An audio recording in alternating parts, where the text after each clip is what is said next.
சென்னை வேளச்சேரி சேவா நகரில் உள்ள சமூக நலக்கூடத்தில் பூத் முகவர்கள் கூட்டம் நடைபெற்றது. துணை கமிஷனர் செந்தில்குமார் தலைமை வகித்தார்.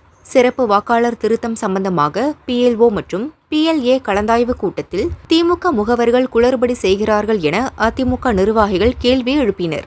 அதிமுக IT விங் மாவட்ட செயலாளர் சாய்குமார் துணை கமிஷனரிடம் PLOக்கள் வருவதற்கு முன் தகவல் தெரிவிப்பதே இல்லை, மொபைலில் அழைத்தால் போனை எடுப்பதில்லை என புகார் கூறினார்.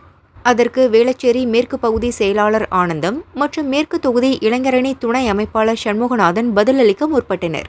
இரு தரப்பிலும் மோதல் எழும் சூழல் ஏற்பட்டது.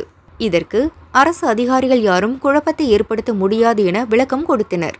அரசு அதிகாரிகள் இரு தரப்பினரிடமும் பேச்சுவார்த்தை நடத்தி சமாதானம் செய்து அனுப்பினர். இதன் காரணமாக அங்கு சிறிது நேரம் பரபரப்பு ஏற்பட்டது.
Hello.